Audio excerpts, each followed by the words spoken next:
Today we're going to read animal stories. The Hungry Wolf, a story from North America, retold by Larry Dawn, illustrated by Melanie Williamson.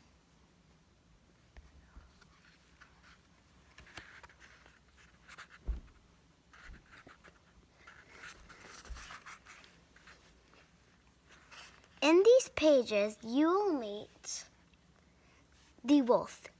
He is hungry and searching for dinner, and the little lamb smells very sweet. Can he catch her? The lamb.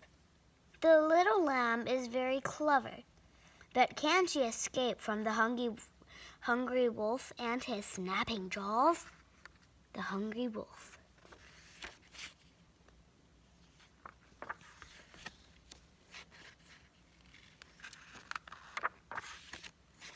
Chapter 1.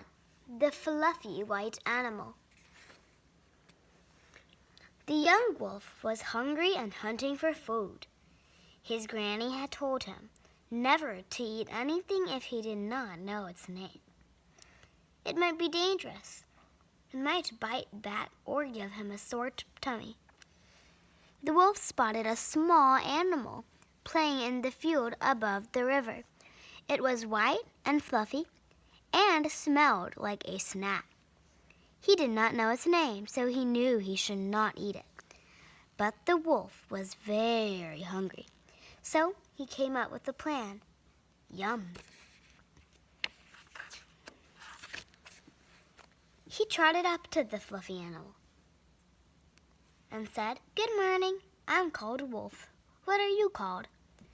The animal gazed up at him with wide eyes, and she said, "I'm very new, and I don't know what I'm called." "Come on," said the wolf. "You must know what you're called." "Maybe I don't have a name." "Everything has a name," said the wolf. "I don't know." The wolf looked around. "This is grass, and these are flowers." He said, "I'm a wolf, and that's a butterfly." "Everything has a name. You must have a name." The fluffy animal said, "The farmer painted something on my wool this very morning. Maybe that was my name. Can you read it?" The wolf walked around the white animal and saw blue markings on her side. But the blue paint just looked like dots and swirls. "Can't read that," he said. "You're standing too close to me. Take another step back to get a better view. Then you'll read the letters and you'll know my name." The wolf took a step around and a step back to get the best view. Suddenly, the wolf fell backward off the cliff into the fast river below. As he was swept away, the fluffy animal perched on the cliff top and shouted, "I'm a lamb! I am!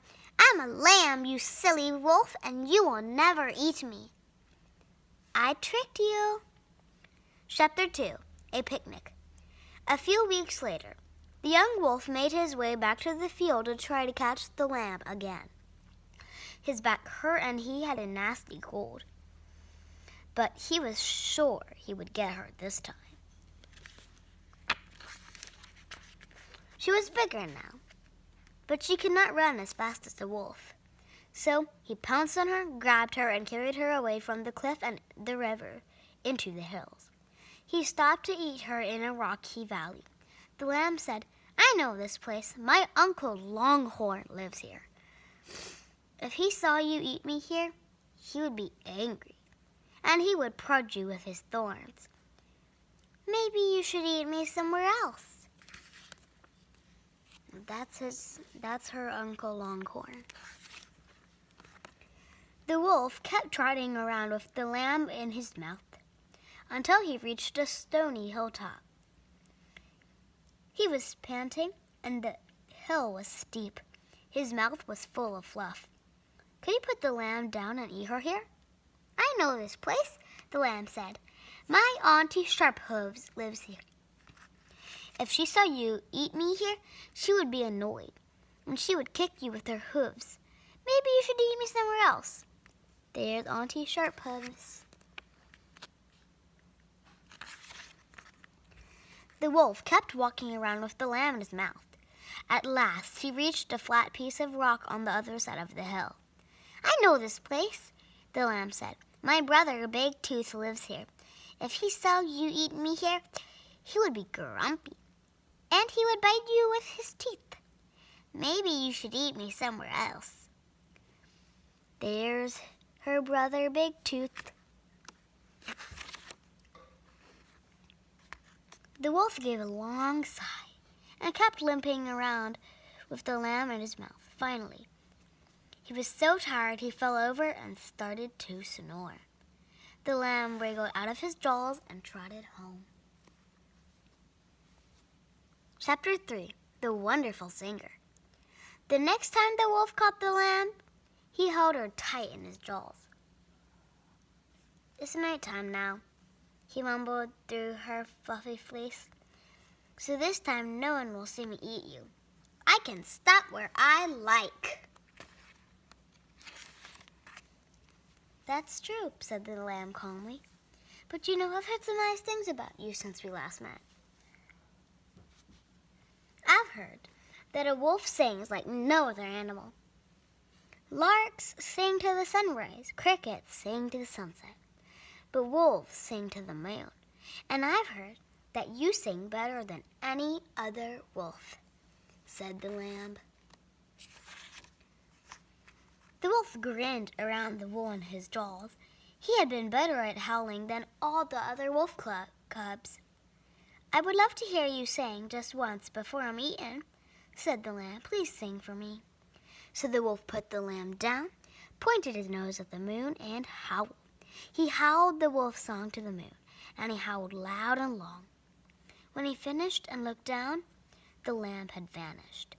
In the silence after his song, he could hear her laughing as she trotted home. "You'll never catch me!"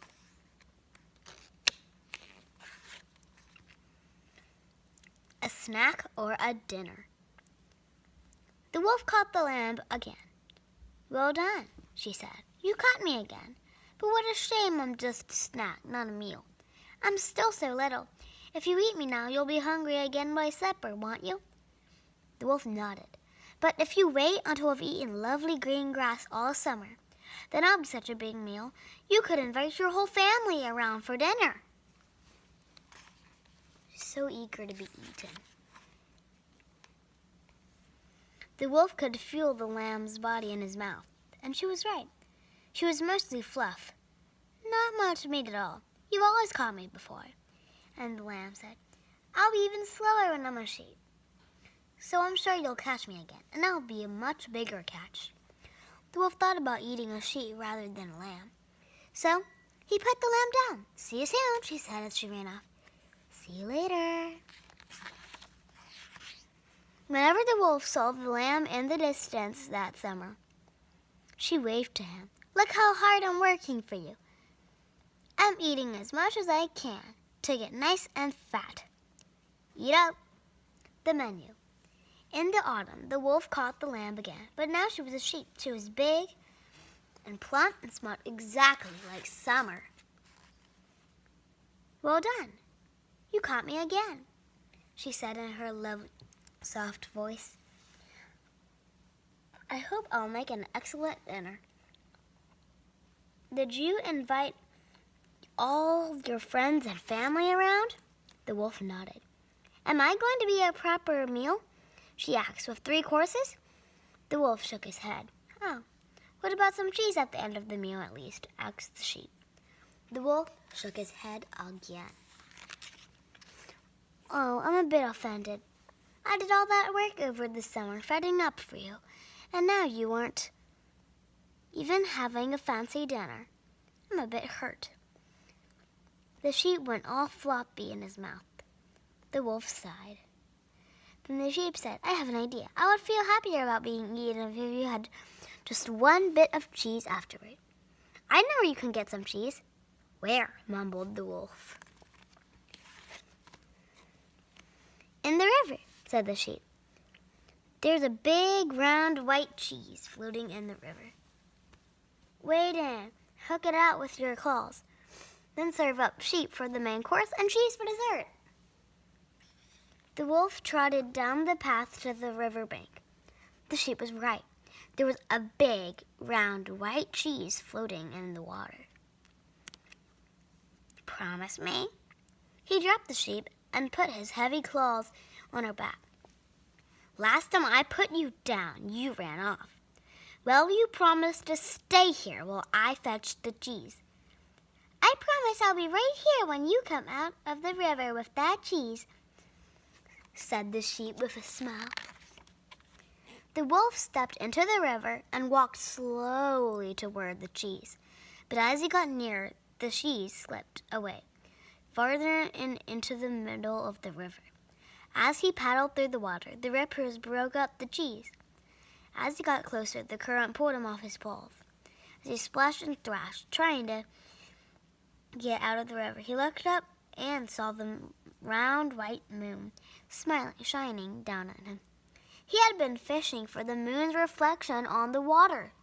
As the fast river swept the wolf away, he heard the sheep laugh again. Bird, this is cold. Eating the sheep. When the winter had passed, the wolf saw the sheep standing in the far corner of her field again. He remembered all the times she had tricked him. There she is! This time, he thought, he would not talk to her, and he would not let her talk to him. Not one word. He would just eat her right there and then. So he jumped onto the sheep, sank his teeth into her woolly fleece, and took a big bite. Then he howled. Ow! Her insides are sharp and hard and salty. He coughed and spat. My tongue is sore, my throat is burning. He ran down the river for a drink. But he lost his balance, fell in, and was swept away for the third time. As the water carried him off, he yelled, That sheep tasted horrible. I will never try to eat sheep or lamb again. And did you notice that sheep is fake? The sheep stepped out from behind a rock. She looked at the model she had made from thorny branches, salty clay, and old bits of fleece. Then she called, Come out, my lambs. 2 tiny, fluffy lambs trotted out from behind the rock. Clever little lambs have to learn how to talk and think their way out of wolves' mouths, the sheep said. They could still hear the wolf howling from far away. I will never try to eat sheep again. The sheep smiled. Come here, my lambs, and let me tell you more of my clever tricks. The little lambs cuddled up to their mom. She told them a story which started. The young wolf was hungry and hunting for food. Listen closely, my lambs.